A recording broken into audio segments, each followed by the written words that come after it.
السلام علیکم، میرا نام ہے عدنان اور آپ دیکھ رہے ہیں عدنان اسکیری سٹوریز 2.0۔ میں اس چینل پر آپ لوگوں کی بھیجی گئی ریئل ہارر سٹوریز کو نریٹ کرتا ہوں۔ اگر آپ بھی اپنی کوئی سٹوری شیئر کرنا چاہتے ہیں تو ڈسکرپشن میں ایک واٹس ایپ نمبر ہے اور ایک ای میل ایڈریس ہے، آپ جیسے چاہیں لکھ کر یا وائس میسج کے ذریعے مجھ سے اپنی سٹوری شیئر کر سکتے ہیں۔ میں بیسٹ سٹوری سلیکٹ کر کے اس پہ نریٹ کر دوں۔ چلتے ہیں آج کی سٹوری کی طرف۔ سٹوری شروع کرنے سے پہلے آیت الکرسی کا احسار کر لیں، کیونکہ کہا جاتا ہے جب ہم ان مخلوقات کا ذکر کرتے ہیں تو یہ بڑے انٹرسٹ سے ہمارے قریب آ جاتے ہیں اور اپنی باتیں سننے لگتے ہیں۔ اور سٹوری شروع کرنے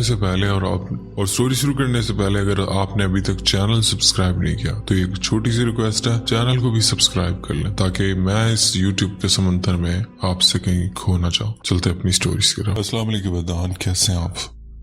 امید ہے آپ خیریت سے ہوں گے۔ میرا نام حمد ہے اور میں آزاد کشمیر سے ہوں۔ میری عمر 22 سال ہے۔ میں فی الحال اپنے گاؤں کا نام کسی وجہ سے شیئر نہیں کر سکتا۔ یہ کہانی 2024 کے 12ویں مہینے یعنی دسمبر کی ہے۔ مجھے کسی کام سے مظفرآباد جانا تھا۔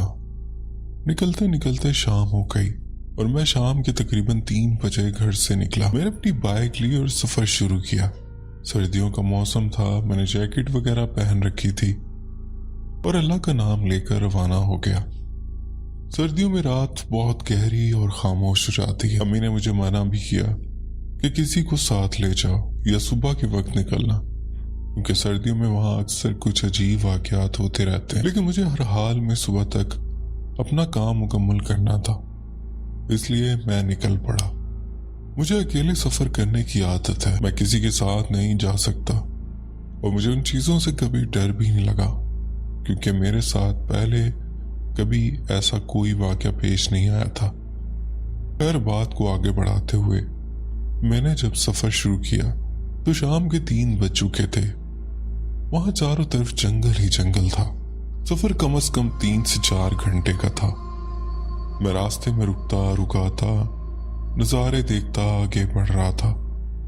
تقریباً 2 گھنٹے ہوئے تھے کہ رات گہری ہونا شروع ہو گئی۔ وہ اندھیری سڑک تھی اور وہاں بس میں تھا اور میری بائک کی لائٹ۔ بہت کم کوئی گاڑی وہاں سے گزرتی تھی۔ سردی میں میرا برا حال ہو گیا تھا۔ کشمیر کی سردی تو سب کو معلوم ہے کہ کتنی شدید ہوتی ہے۔ میں ایک جگہ چائے پینے اور کچھ کھانے کے لیے رکا۔ وہاں ایک چچا بیٹھے ہوئے تھے۔ انہوں نے مجھ سے پوچھا، بیٹا اتنی رات کو کہاں جا رہے ہو؟ میں نے بتایا تو انہوں نے مجھے کہا کہ اکیلا کیوں جا رہے ہو، کسی کو ساتھ لے آتے، آگے پورا جنگل ہے۔ مظفرآباد تک اکثر کوئی نہ کوئی واقعہ پیش آتا ہے۔ میں نے ان کی بات کو ہنسی میں ڈال دیا اور کہا، چچا ڈر نہیں لگتا۔ خیر، میں نے چائے پی اور دوبارہ نکل پڑا آگے کے سفر کے لیے۔ رات کے تقریباً 9 بج رہے تھے، کیونکہ میں راستے میں رکاتا آ رہا تھا۔ سردی کی وجہ سے میرے ہاتھ بالکل جم گئے تھے، اس لیے میں نے بائک کی رفتار بھی بہت کم رکھی ہوئی تھی۔ خیر، میں چلتا رہا۔ تھوڑا سا آگے گیا تو جنگل شروع ہو گیا۔ سڑک تو ٹھیک تھی مگر وہاں نہ کوئی انسان تھا نہ کوئی گاڑی، بس میں اور میری بائک۔ چلتے چلتے ابھی آدھا گھنٹہ ہی گزرا تھا کہ اچانک جنگل کے اندر سے کسی کے زور سے چیخ کی آواز آئی۔ میں تھوڑا سا ڈر گیا، بائک روکی اور غور سے سننے لگا۔ میں نے سوچا کوئی مجھے بلا رہا ہے۔ کافی دیر انتظار کیا مگر کوئی آواز دوبارہ نہ آئی۔ میں نے سوچا شاید میرا وہم ہے۔ جیسے ہی میں دوبارہ بائک پر بیٹھا، ایک گاڑی میرے پیچھے آ کر رکی۔ ڈرائیور نے پوچھا، بیٹا کیسے ہو؟ اتنی رات کو یہاں کیا کر رہے ہو؟ میں نے کہا، میں مظفرآباد جا رہا ہوں، کسی کی آواز آئی تھی تو میں رک گیا تھا۔ انہوں نے فوراً کہا، بیٹا کچھ بھی ہو جائے اس جنگل میں بائک مت روکنا، چاہے کوئی آواز لگائے یا کوئی راستے میں نظر آئے، رکنا نہیں، کسی کو اپنے ساتھ مت بٹھانا۔ میں یہ سن کر اور زیادہ ڈر گیا۔ دل میں سوچا، یہ میں کہاں پھنس گیا ہوں؟ خیر، میں نے ایک لمبی سانس لی اور آگے کا سفر شروع کیا۔ ابھی تھوڑا سا آگے گیا تھا کہ ایک بہت بڑا پتھر میری بائک کے آگے آ کر گرا۔ یوں لگا جیسے کسی نے جان بوجھ کر پھینکا ہو۔ میں نے بائک نہیں روکی اور سائیڈ سے نکل گیا۔